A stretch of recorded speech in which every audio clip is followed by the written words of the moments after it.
Hello, tonight we're going to be working on Chapter 9. Chapter 9, as you can see, is all about working with user input and validating it. Now, this is kind of an important thing in terms of just general web design and user interaction. And I know that you guys should have learned a couple of things about validation, maybe a little bit in Web 1, where you did validation with native HTML5 tags, maybe a little bit in Web 2, for those of you that are currently in that class, and many of my students are, where we do it with JavaScript to some degree and HTML5. But the traditional ways to do validation for user input typically would fall upon a combination of JavaScript with server-side technology, so whatever language you're using. So if you were, like, let's say, taking the PHP class, there's a portion in there where you learn how to do the validation, where you use PHP to do the validation. And the thing I always tell people when you learn about validating input, in input we're talking about input that comes in from forms, right? Text boxes, drop downs, check boxes, radios, all those things. And really the best strategy for doing that is to understand where the data is going and how it's being used. So if you're using the data, like many people do on interactive websites, to store it in a database for future use, what you really want to do is you want to use multiple schemes. The database itself will have some sort of data integrity check. So when you set up a field or a column in a database, you'll say like varchar, like characters or integers or whatever it is. And so there's some level of validation happening there. So if you were on a database and you type numbers that were floating point into a field that should just take integers, the database will choke and throw an error and not let you do the action. Now, when you're running a web application, you really don't want that kind of thing happening. You want the user really to be isolated from errors from the database. So what you end up doing is you run at least one level of validation prior to the data getting to the database itself. So you do a combination of things. You use the ones that are built into HTML. You might use a little bit of JavaScript or jQuery or other tools like that. But then usually the more powerful approach is to use a server-side approach, which is what we're going to learn here, where you have a back-end language that does more of the heavy lifting on it. And really the best programmers, folks, will use all of the approaches combined. So they'll use the HTML5, they'll use a little bit of JavaScript, they'll use the server-side language, and then as a last-ditch resort, the database filters it. But in an ideal scenario, if you set up your application right, the database will never have to throw an error if you set it up right, and that's what you want, because you don't want interactions getting hung because of just simple data entry errors. All right, so the author does get into some of the thoughts that go behind this and why we do validation, from his perspective. But I'd like to share that, and I know that it probably sounds like a complete rubber stamp repeat from what I was saying in Web 2 for those of you in Web 2, because it really kind of is, right? And there we're not really using server-side languages per se. I mean, we do a little Node.js, but that is kind of a different type of technology. But it is important to understand that we need to kind of sanitize the data that's coming in from the form. And another concern with grabbing information from a form, you guys may have heard of things like, I'm trying to think of the term now, and I'm struggling, but where people actually inject SQL code into like a form and then take control of your database. That kind of stuff is absolutely possible. And content management systems like WordPress were notorious for getting hacked like that. So somebody that's real crafty can have a form where you're supposed to enter your name and address, and instead they insert a thing like create database, change root user password to whatever, and then all of a sudden they got control of your whole website. That's kind of a scary thing. So cross-site scripting is what that is. So we have to be really careful about how we set up forms, and one of the reasons we also do validation is to prevent malicious attacks from happening. And here's the thing, as soon as you figure out a way to plug a hole, the hackers figure out a way around it. So always be mindful of that. And and I'll tell you what, there's another kind of mindset to it as well, where a lot of people, especially when they use open source technologies, they'll think about, all right, well, I'll use PHP and WordPress because it's free, right? And it's powerful, it's cool, and everybody uses it. But those tools are actually more apt to get hacked because the code is open source, right? So the hackers can go to WordPress and look at all the source code and figure out where the holes are. And if they're really crafty, they find lots of different ways. And that's why there's always security releases and updates that you always want to do to those types of systems. Now, one advantage to working with something that's more proprietary like .NET is it tends to be a lot more locked down and a lot more difficult to hack because the source code is locked down. You don't get to see the source code that creates it, so you don't know where the backdoors are. Doesn't mean that hackers can't find them, but it's a lot more challenging. So I think that's an important thing. So what you see here in the highlight is the author kind of going through the process of basically pulling in information and then using the programming language on the back end to convert what they're receiving to a format that the application can handle, or the way the database or wherever the data is going can handle. And that does at times involve a lot of these conversions to different formats. So you have to be mindful of the type of data you're working with and how it's going to be handled. All right, now the kind of neat thing is we know some of the things that HTML5 can do. And really the additions that they made to HTML5 for form validation, for me, were huge steps forward, because most of the validation I would write for applications was simple little JavaScript that would check to see, is it blank? Is it a number? That kind of thing. And they just put in a couple little, required pattern email, that kind of thing, and all of a sudden you have something that really functions basically as well as the JavaScript did, if not better. So it almost kind of eliminated that approach. Now, the .NET environment, like all of their other server controls and then the user controls that you guys are creating, they have controls built in that are built for doing validation. I will tell you that some of the examples in here, I'm going to call them somewhat on the primitive side, but you'll see how the tools work, and then you can ramp up like how it looks or how it behaves based upon like your own coding techniques, and that really kind of comes on you. But you'll see that they actually have a toolbox area for validation tools. And that's kind of neat. So you could just drag and drop them right into your project. And then learning how to like tweak the properties that go with them. That's really kind of a large part of what we're doing here today. All right. And then of course, if you're doing validation, you want to have some way to let the user know, hey, you screwed this up, put the right information in. And they show a little example there where it says, enter your name in red. And there's different techniques, and that's all very subjective. But what's interesting about this is how the validation works and some of the tools that we use to make it appear. So when we're working client side and you're loading a page and you hit the submit button, you can have it happen a couple different ways, where either the page refreshes and sends back something to the screen to let you know it's good or bad, or it can happen without refreshing the page too. And that approach actually usually involves client-side JavaScript in order to happen, or the HTML5 validation, or a combo. All right. Now, some of the controls that we will pull in, of course, I don't expect you to memorize these things, but these are the types of little tags that you'll see. A lot of the things that are, remember, ASP-specific type tags get converted when it goes to HTML itself, and the user never sees it, and that's quite all right. All right, so let's dig into the first exercise. I'm going to go ahead and open up my project here. Let's get Visual Studio up, and I'm going to go to the File menu, do Open Website.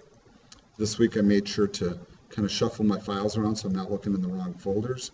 And I've had this issue, and those of you that have been following my videos this semester, where if you use Google Drive as an installed tool, it encourages you now to upgrade to this new product called Google Drive File Stream. And that's for people that work in educational or corporate environments, not for people using Google Drive privately, two different tools.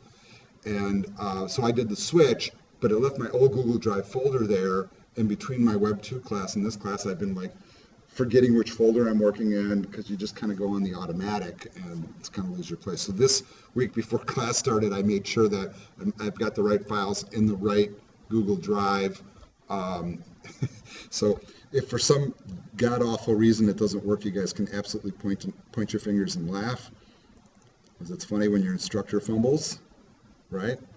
But it also shows that, you know, things happen and you shouldn't like panic and give up hope just because something doesn't happen the first time. Remember, folks, we're not like, you know, working with like a fine piece of woodwork here, where if we like, you know, scratch it, it's done, right? We literally are working with things that are virtual, so we're not really breaking anything. As long as you got a backup, you're fine. So always have that mindset. I was having this talk the other day about like putting up trim in the house and how we have like this old like vintage pieces of oak, and you spend all this time, and then you make the wrong cut and it's 3 inches too short or something, and then all of a sudden that, you know, $80 piece of wood is, you know, pretty useless. Not the case here. So just always remember that. It's one of the fun things about working with this stuff. All right, so I have my project open here as the book instructs. I will pull the instructions over to the other screen. And if you guys are following along, we're at the bottom of page 315. And I'm on step number 1. And step number 1 is telling us, open up the project, which we did. And then add a new user control in the controls folder. So I have my controls folder here.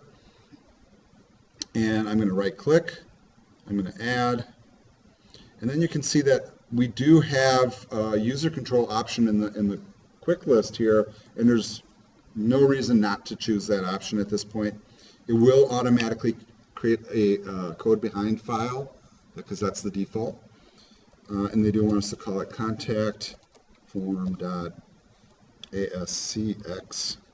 to indicate that it is a control. And just to make sure that we have a code behind file, we sure do. There it is.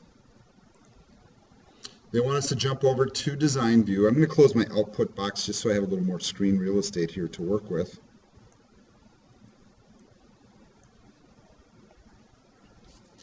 And they want us to insert a table. So we'll just go up to the table menu, and you guys remember that tool. It's a wonderful tool because it really makes life easy. It says create a table with 8 rows and 3 columns. So we'll just type 8 here, press tab, type 3 here. They're not really telling us to do anything else aside from that, so I'm just going to go ahead and click OK and let it build it. I know in this view, with this background, it's kind of hard to make it out depending on your screen resolution and the contrast of your screen, but it does look like it's succeeded. You can always go look at the source code too, and then you know, take a look at what it creates. One thing I always point out to people is when you use these table creation tools, and a lot of the higher end products, you know, like Dreamweaver and Visual Studio have them, it's a great shortcut because, man, I don't want to be typing that by hand, you know. But notice how that when they create an empty table, how they always put a non-breaking space in an empty cell. And that actually is to help deal with some of the problems that older browsers have with blank data cells. Sometimes when the data cells are blank, the cell won't even render. And that can be problematic when you're doing layout. So that's one of the reasons we put that in, is just to make sure that it appears, even if it's empty. All right. Step number 3 says merge the 3 cells of the first row. So what we're going to do is we're just going to come up here, and I'm just going to use my hold down the shift key and just arrow to the right, and you can take your mouse, click and drag across that first row, and then we're going to merge these. And you can actually just do a right click, modify, and merge, right? And then what happens is it turns everything in that first TR to one big TD. So if I switch over to the source code again, see how we have 1 in the first row, but it's got a column span of 3, so it covers all 3 rows. Pretty simple. You know, why hand code any of that, folks? You know, you got this tool that does it automatically. It's kind of my mindset, so you just go with the tool.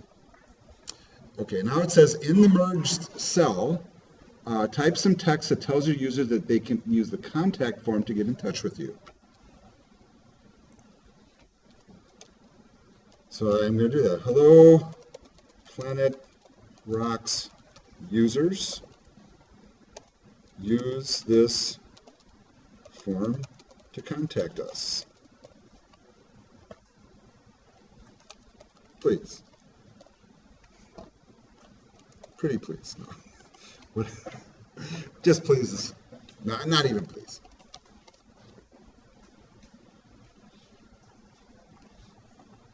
All right. Now they're also suggesting that use an H1 element as a heading above the page to draw the user's attention. And I don't know if they actually do that here, or I guess they do. And so I'm looking at the top of page 316 to see what they did. So I'm actually going to press enter here, arrow up, and then I'm just going to type get in touch with us, just like they have. And because I'm on this line right here, I'm going to highlight it, and then I can come up here and actually choose one of the pre-built styles and just select H1, and there it is. Pretty simple. And now, of course, what they have in here for the text is use the form below to get in touch with us, enter your name, email address, yada, yada, yada. I'm not going to type all that, but you guys probably should because I'm grading it. Right? But, you know, something to the effect where it's pretty clear to the users. And I think the reason, you know, they made the box so wide is so you could put in a whole bunch of text. So you may as well use the space. All right. Now we're moving down to the first cell in the second row. And here they want us to type the word name. Or just name, not names. And it says into the second cell of the same row, drag a text box over. So in order to do that, I'm going to go ahead and make the toolbox visible here. So I'm going to the View menu, choose Toolbox, and then we're going to find a text box here, and that's going to go into the second cell. Now, as a kind of a result of already typing stuff in here, it kind of like shifts the widths of the columns around automatically. Don't let that freak you out. Really what's happening is we haven't like given any of the columns like a specified width or height or any sort of CSS really for any of them.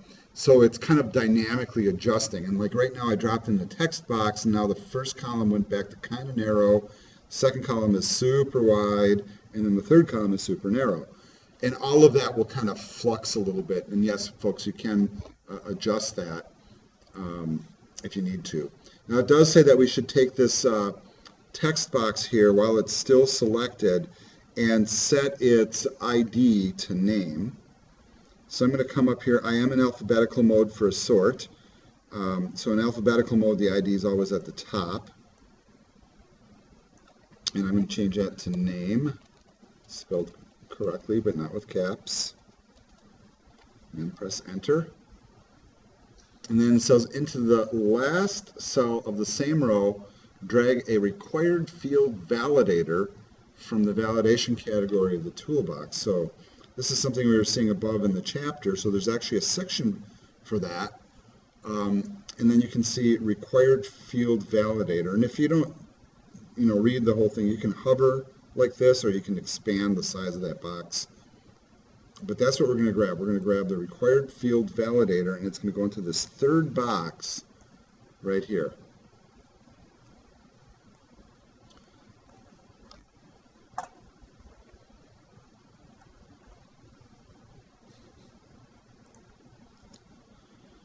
Okay, it says finally into the second cell of the last row, and that would be right down here, they want you to drag a button. And so let's go find a button. And I'm in second cell of the last row, they're dropping in a button. Rename the button to send button. So we're going to change that up here. So we're going to change that. Let's type in send button in camel case. And then we're going to click down here and find the text property And instead of it calling it button, which isn't all that helpful, we're going to change it to send. So this will be the text that appears on the button, and you can see the button changes right away.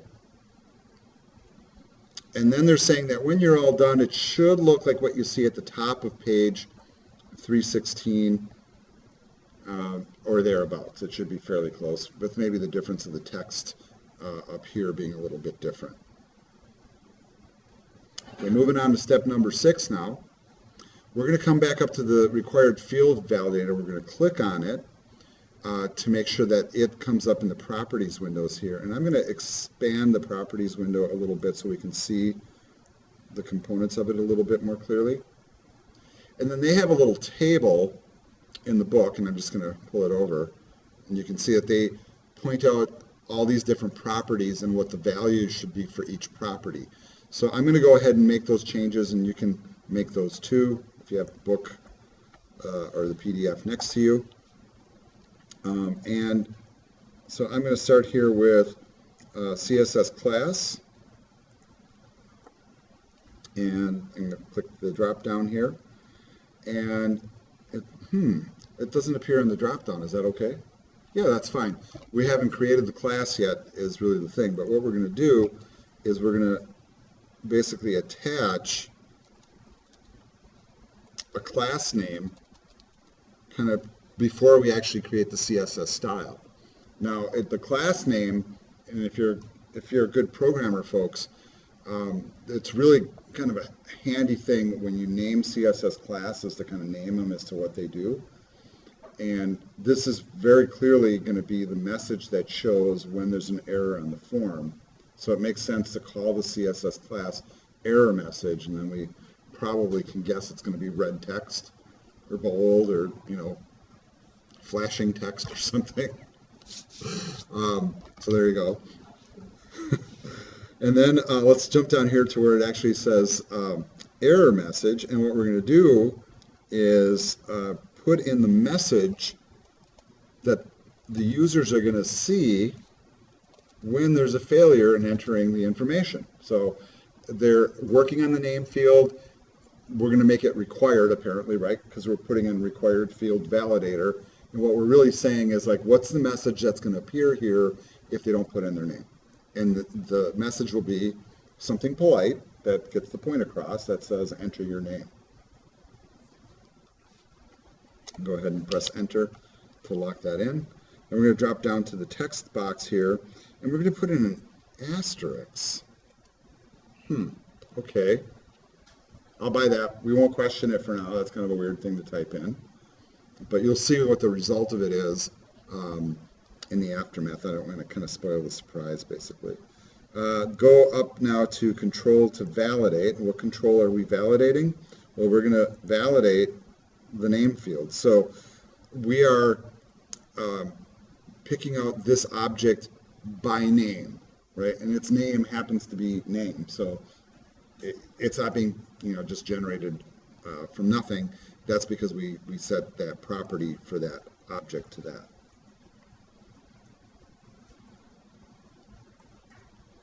All right, step number 7. It says save the changes to the user control. So go ahead and hit your little save icon here. And they say close it because you're done for now. And I'll leave that up to you. I'm going to leave mine open because I know we're coming back to it. Just a handy tip.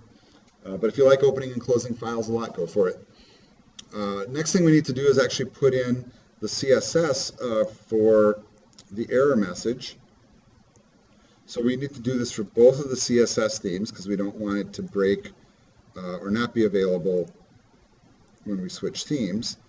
And at this point, you guys should know how to find those. So we're going to go to the dark gray. And then I'm just going to go right to the very end of the file here and add in this style that they have in the book. And really all we're doing is changing text to red. Control S to save that, and I'm going to close that for now because that one I don't anticipate coming back to. And then let's go to the monochrome CSS and actually do the same thing. Handy little keyboard shortcut if you guys don't know this one. If you're in any sort of a text file or a Word document even, and you want to go to the very bottom of the file right away, you know how you do that? Control key and end takes you right to the bottom. Control key and home takes you to the top. Control end to the bottom. So that might be $1 million tip, especially if you're working with a 10,000 line CSS file, and that does happen. All right, so that one's saved too, so let's go ahead and close it. Now we're on step number 9, bottom of page 316. And in step number 9, they want us to actually open up the contact page. So let's collapse some of these folders down here. And I always try to remember that we have this stuff kind of all over the place, right? And the contact page is actually in the About folder, because that's the organization that we used. So here's the page. And then we need to do a couple of little tweaks here. So it says drag the user control that you just created between the tags of the CP main content control. So that would be this one here. So I'm actually going to be preemptive, and even though I could drop it right where my cursor is flashing right now, my preference is going to be to actually create the space first, and then come over to the controls, find the contact form, and you just drag and drop it right in. And then you see what happens is we get this custom created form. And notice we have our own prefix tag. You guys remember creating that in the previous chapter? And then also notice that it gets registered inside the page so that the project basically recognizes it as a resource. And that happens automatically. So that's why, you know, as a preference here, you don't really want to like hand code this. Really drag and drop is the better way to do it, just so that you make sure that it's automatically recognized. I do see a common problem with students here is when they're working with this particular piece, sometimes they forget that that happens automatically and they're typing it in, and then they're like, why doesn't it work? Right? And so that's one of the common things. Now, at the top of page 317, if you read the rest of step number 9, you're going to notice that it says Visual Studio remembers the last custom prefix you used. Okay, so we got that. And then depending on how you configured things, your rocks prefix may be different. So if you're not getting rocks here, you probably missed that step before. All right.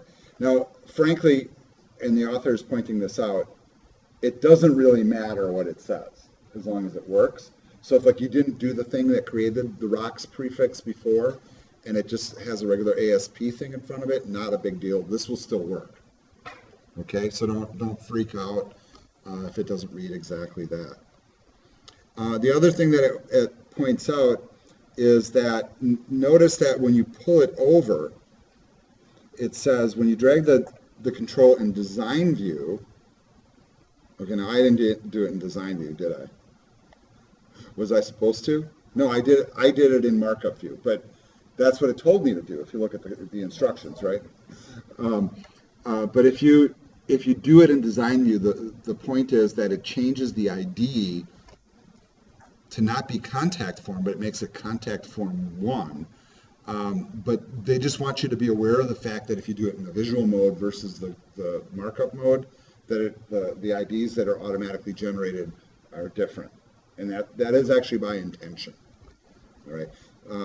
So just be aware of that. Now go ahead and move on to step number 10 now, which says open the web config file. And I'm going to expand my Solution Explorer here so I can see it. And there it is. And then in the configuration node, they want you to, it says add or modify the following code under app settings.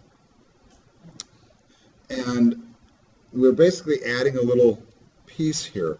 So now the question is, where exactly should this sit? Now, to me, it looks like he's putting it right up here, directly inside the configuration area as the first thing. And then you'll notice in the book, and I'll just bring it over to the screen a little bit. I know I pointed this out many times in this class, but you know, you see that little dot, dot, dot. What does that stand for? Yeah, all the other code that's there. That's what that stands for. You don't have to type ... folks. Just remember that. What they're telling you is the ... stands for all of this. Now, the code that we've dropped in here, it says validation settings, and the attribute is a key. It says unobtrusive validation mode. Now, this is kind of interesting. Now, it says in step number 10, underneath the code that it provides, it says unobtrusive validation requires jQuery, which is a Chapter 11 thing. We haven't gotten there yet, right? But you can tell that that's coming down the line.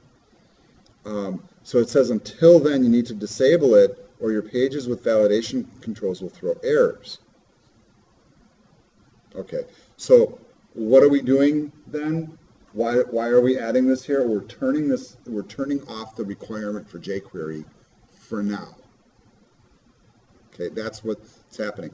Otherwise, what would happen is you would need to have jQuery here and everything would work. So really what they're telling you is some of this validation is happening how? Yeah, client side with JavaScript is what they're telling you. So, and the preferred technology, jQuery. So I know that my Web 2 people and the people studying JavaScript right now, I mean, you guys should be getting a really strong handle on how important jQuery is as a JavaScript technology. It really is huge.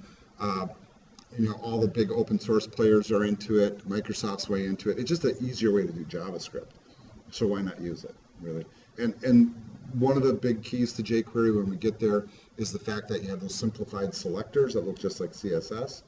And that, for many people, is enough to kind of unlock some of the mysteries of working with JavaScript, because you don't have to like relearn all these like weird pieces of code. All right, step number 11, save your changes. So let's go ahead and hit save. Well, I guess I got to save the web config also. And open the contact page in your browser. So let's just give it a right click and view in browser. Looks like Firefox is my preference again this week. Let's just, oh my gosh, all right. You guys getting this? No, yours is working, I see, right? You were getting it. All right, so we need to figure out why that's happening. So let's just take a look really quick and see what it says. It says parser error, and then an error occurred during the parsing of a resource. Let me zoom in on that.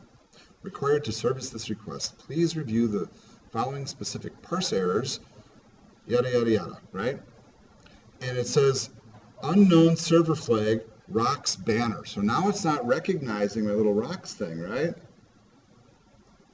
All right, and it points out where it is. So it's in the front end master, line 38, and here it is. It's not recognizing that. So you guys remember what we did in order for that to recognize last time?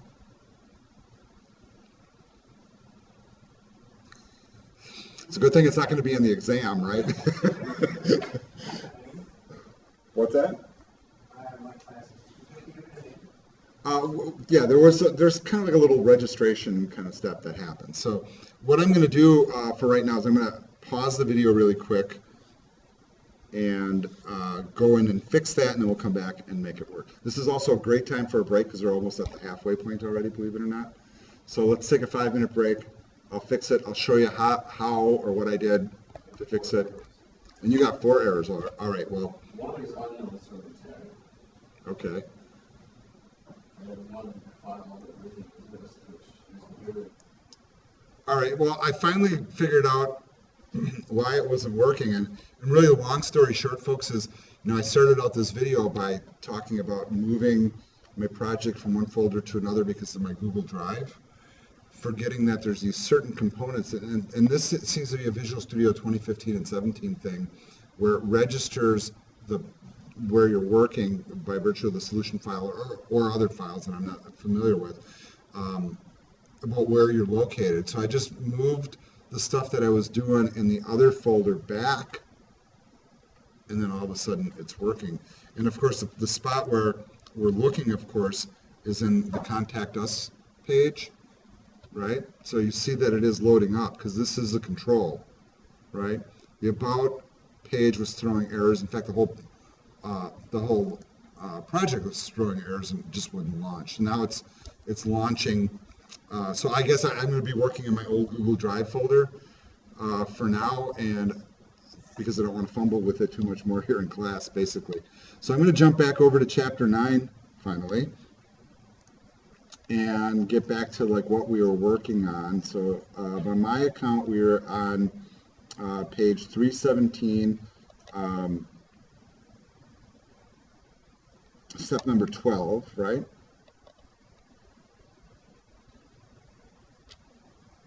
And then in step number 12, they actually want us to be on the Contact Us page, and they want us to leave the box empty and hit the Send button.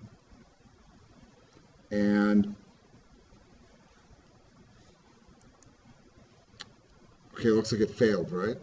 No, actually it worked. Yeah, this is just really bad layout. But what they're doing is that really would probably be better placed right next to the box. Is really easy to miss. But it did work. If you're not sure that it did, just do a refresh. You can see it went away, setting it blank, and there's the red asterisk. That's not really a best place for it.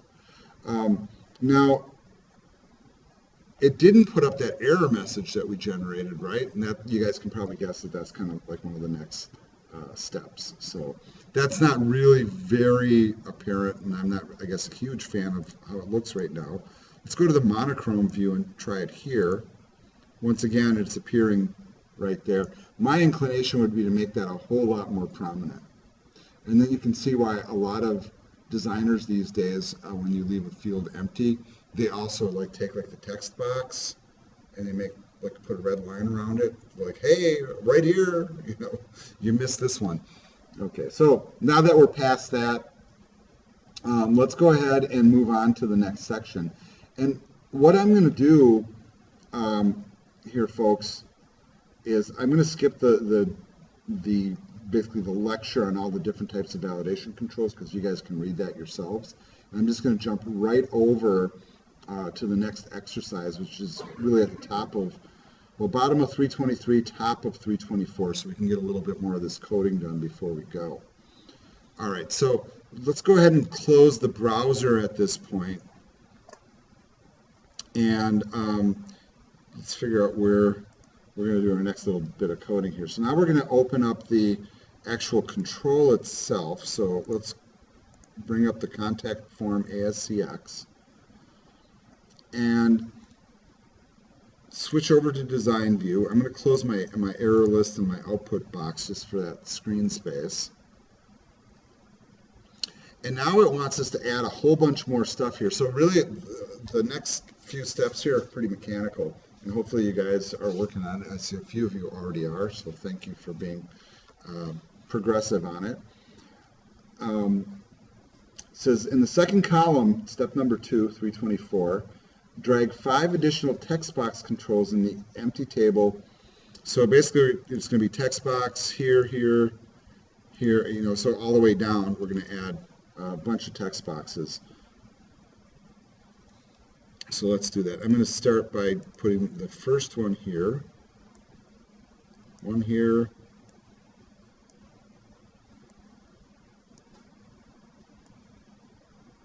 now as goofy as this procedure is, folks, what I always find really interesting is that how much faster this is than having to hand code it, right? I mean, could you see that? Like if you were building a form that had like 50 things in it, just boop, boop, boop, boop, boop, real quick, you're all done. Whereas if you had to hand code that, oh my God, you'd be there for days. It says 5 additional, so 1, 2, 3, 4, and 5. All right, and then it says from the top to bottom, name the new controls by setting their ID as follows. So we're going to start with this one.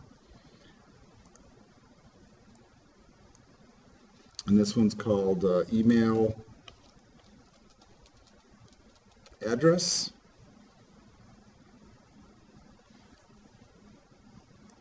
Next one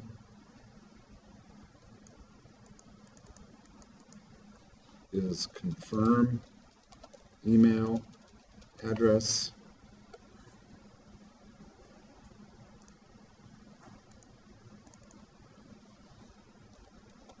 phone home, ET.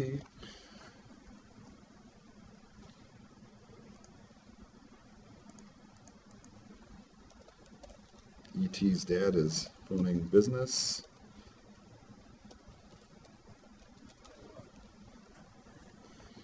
And then the last one is comments. Oops, that's not where we want to type that. Let's Control Z that.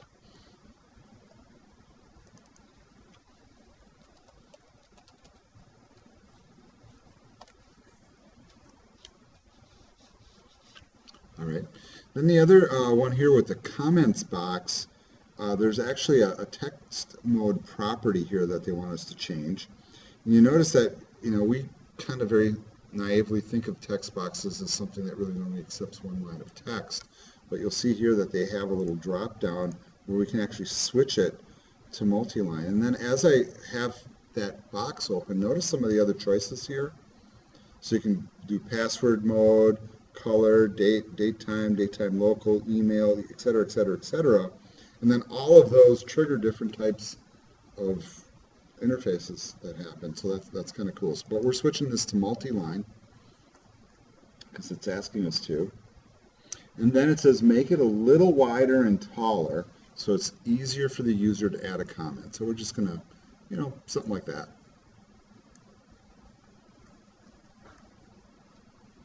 Step number 4, it says set the text mode property of the two email fields to email.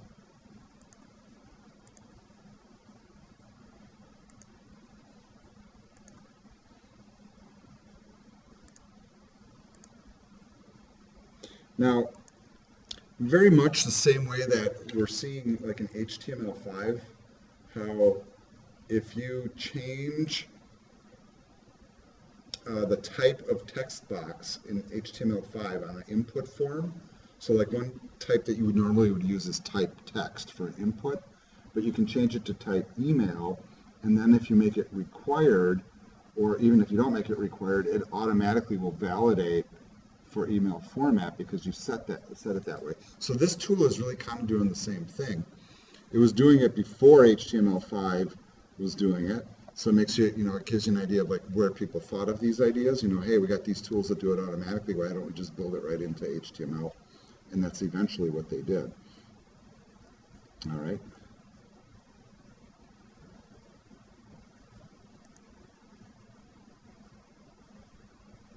All right. Step number 5. In the first cell of the rows to which you added the text box controls, add text describing the purpose of each box.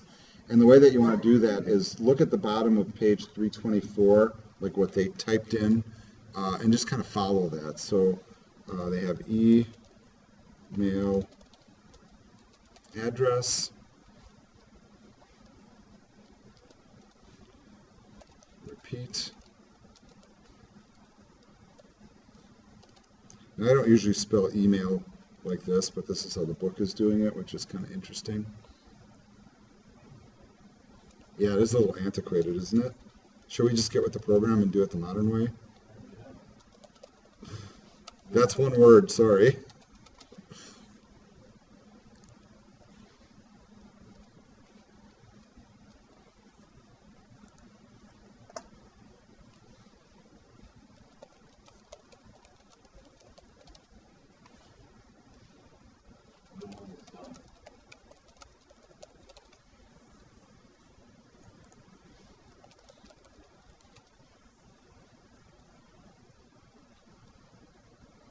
All right, so that completes step number 5. It's not a bad time to do a Control-S to save. And then here in the last row, for the first email address, now we're going to start dragging in some of these required field validators. And this actually requires that you're a little bit careful with how you're doing this. So with the first email address, we're going to put in the required field validator. So let's do that. So the required field validator, and that's going to go into this box here. And then in addition, oh, and actually that shouldn't go there. I'm sorry, it should go in the last column. You see that last column's like really small now. And then we also want to put in the regular expression tool.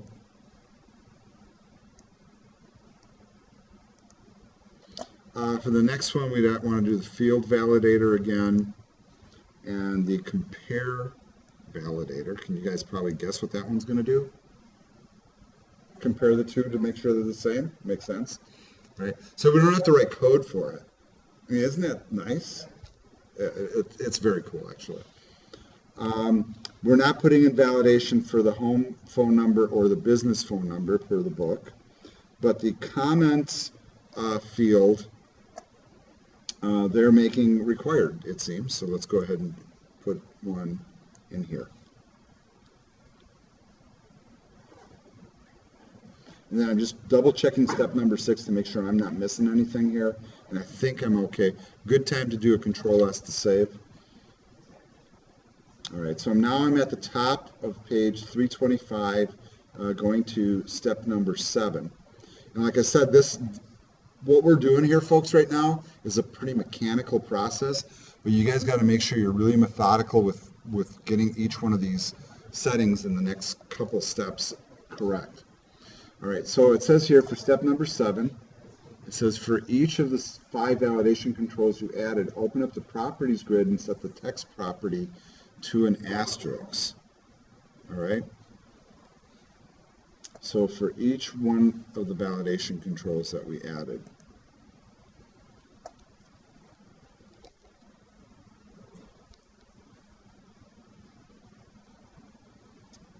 All right, so let's find the text property, drop in an asterisk.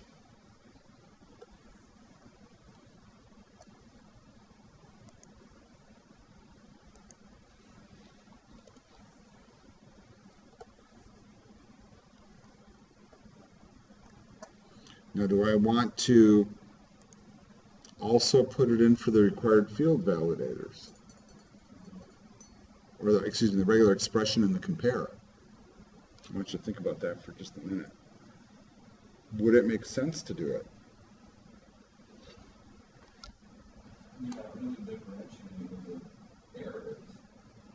Yeah, we're not. But if, because that's exactly right. So the first one checks to see if something is there, right? Required field means, is it there? The second one, on the first one, the regular expression, we're obviously going to put in an email validation string here.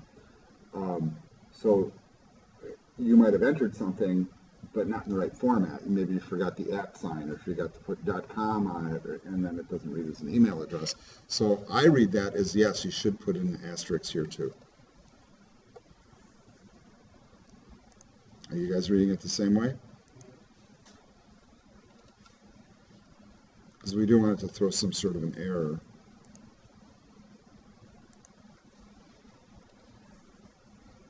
Like that.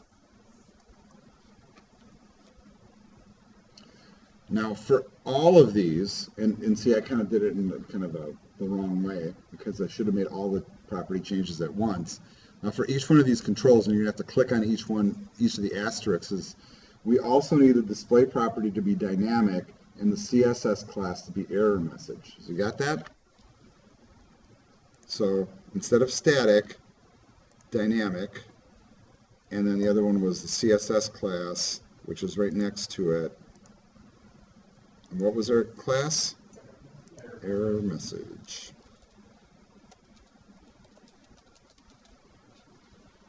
And since I'm going to be typing that one each time, I'm actually going to copy paste it. Seems logical to me. So now I'm going to click on the next control, make the same changes. I can just paste.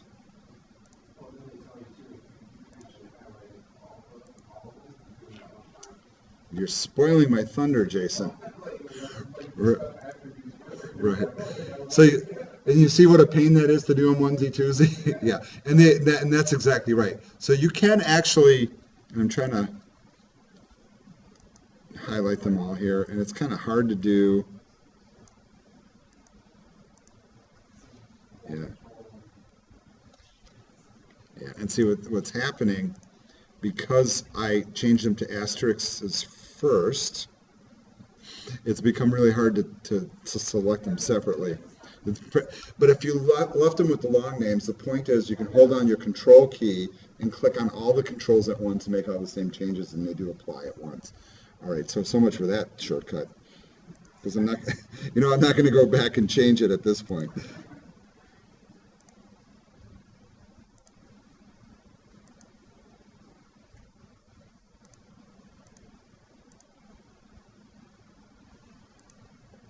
So make your changes.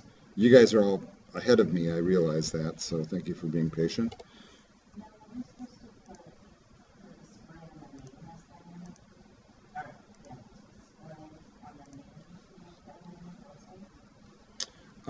They didn't ask us to do that, did they?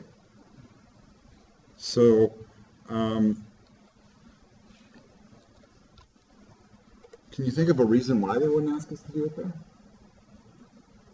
Well, for me, the reason is with the email address, we're kind of validating presence and format, right? And we're comparing, and then we're doing a regular expression. With the name, who are they to say what the proper format for your name is? You just want them to type in something, right? So I think I'll be like the artist formerly known as Prince and put in my symbol as a special character. All right. Let's see. I think that's all of them there now. Step number 8, and this is the one where you guys have to go through one more time. And they have a table. So I'm going to pull that back over to the screen here. So what they want you to do is for each one, you need to make sure that you get all these in here. So I'm going to start doing this one by one, and you do the same thing. All right, so I'm working on that table now.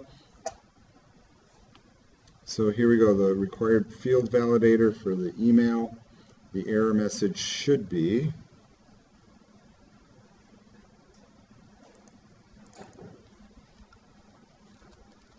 enter an email address.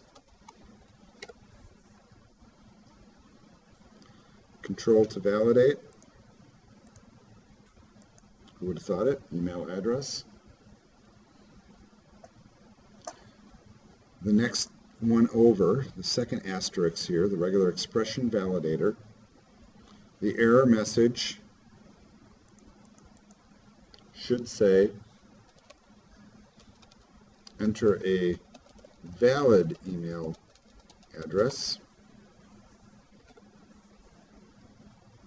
The control to validate is still email address. We're working on that same field. Moving on to the next one here. The error message for this one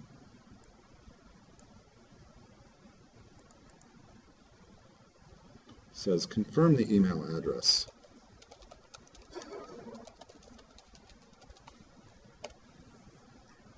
The control to validate will be the one that we're currently working with, which is confirm email address. The next asterisk over, the compare validator, the error message should say something like the email addresses do not match. And the control to compare to, so we're adding a different one here, right? So what are we comparing it to? The other one. And then the control to validate, of course, is the one that we're currently on, which is the confirm. All right, just one more to set things for. So we need an error message here, which should be enter a comment. And the control to validate, of course, is going to be the one that we're on, which is comments. All right, so that's step number 8. A little cumbersome, a lot of little tasks to perform. We're lucky that they didn't make that like 20 different steps in the exercise, because then you'd really freak out, right? That's kind of what it is. And you want to be just really careful that those are all set correctly. It says number 9 now, bottom of page 325, it says, still in design view, click the regular expression validator once. And that's the second asterisk for email address. And then in the properties grid, it says, locate the validation expression property. That's right here. And then when you click it, it indicates that you have this little ... here at the end, and that's called an ellipsis, folks, if you didn't know that. Click that, and then notice that, of course, I want to validate for a French phone number. That's for an email address. Well, no, well, you should realize that, hey, perhaps they actually have something in here, like an internet email address, perhaps. So we don't have to write the regular expression, because I'm sure you guys have memorized this in your lifetime, right? Yeah. Believe it or not, regular expressions are a whole separate language. And you can go out and you can buy books that are 3 inches thick that talk about nothing but regular expression. There's a whole science to it. Absolutely not. I never bothered. I mean, I think that I've studied them enough time where I could kind of weed my way through it and figure it out. Some of it's pretty common sense, but it basically just declares the pattern that's allowable and not allowable. Now, the interesting thing about the internet email address validation thing is that's changed over time, because email addresses can be in multiple different formats. It used to be in the real old days that we could not have anything but 3-letter, like .com, .mil, .edu, .gov. And then they came out with a country code at some point where they allowed for 2-letter. And then they came out with also the ability for you to have subdomain email systems. So, for example, anybody who's like a Time Warner customer, right? Like where you have your username at wi.rr.com. And this validation expression here really accommodates for all of those. And so it has morphed a little bit over time, but there it is. So there's our regular expression. And now we're on step number 11, which is, thank God, Control S to save and bring it up in the browser. So let's do that. Let's bring up the Contact Us page in the browser. So I'm just going to right-click directly on it and bring it up. And hopefully it loads. At least we have that. Okay, granted, I'm going to tell you right now, it doesn't look pretty. Everything's kind of squished. Could I fix that? Absolutely, you could fix it. I'm not really worried about that right now.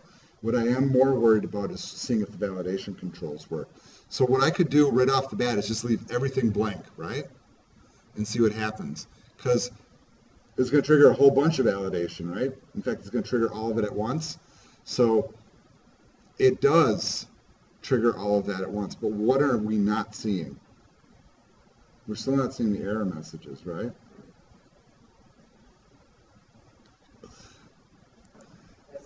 And one of my students kind of whispered, we're not supposed to see that yet. Right, we're not supposed to see that yet. We haven't done that part, but we will be, as you can anticipate. Now, they are really tiny. I have this feeling here that, like if I was coding this, I might put in like CSS or something that really would make those apparent and put them right next to those boxes. But it is triggering because we left stuff blank. So let's do a refresh on the page. And then let's actually start typing some stuff in and see what it flags. Isn't that interesting? Now, that to me looks suspiciously like what? Well, no, it looks like the HTML5 validator, because you guess what, you guys? That's exactly the tool it's triggering. In fact, if I look at the source code on this, and look at that form element somewhere here, right? Okay, so here's email. That's the confirm. So here's the email address. Notice that it does, or is it? Yeah, because it says type equals email. Right. So here's a funny little thing. When we selected that pattern and it dropped it in the old versions of Visual Studio before HTML5, it would actually code in that regular expression thing. But now since HTML5 does it, even Visual Studio is going, why should we code it in? HTML5 does it automatically, and the only thing that it requires, folks, is that, and it does the regular expression automatically. Beautiful. It's a beautiful thing. Or at least I think that's beautiful. All right, so let's go ahead and actually type in something that's sort of valid. And then whatever, copy paste it. Or actually, maybe I should make it a little off and see if it triggers. Yep, it is triggering the mistake. It's not telling us what the mistake is yet, but it is triggering it.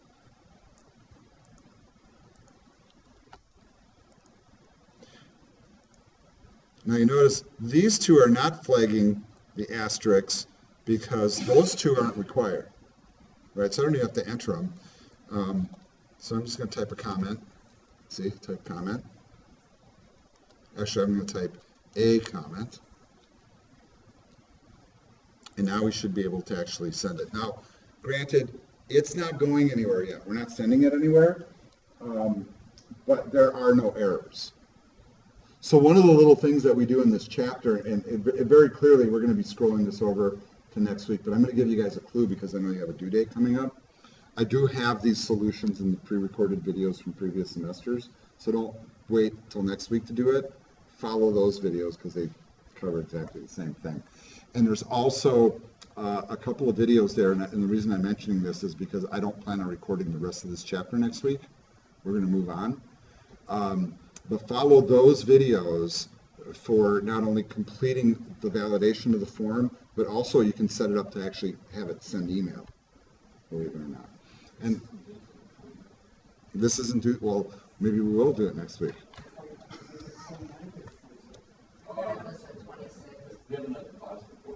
Yeah, and I did that on purpose because I was kind of anticipating doing a little like web page building tonight, so those due dates are not accidental. All right, well that completes this try it out exercise. So we finished up on page 326, step number 11, so we got that far.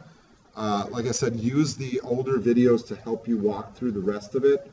I'm not inclined to necessarily do it in class unless if people are having some significant issues. So I might fudge on that later, but that's my official stance right now. And I'm sticking with it, at least for now. All right, I'll see you guys next week. Thank you for being patient.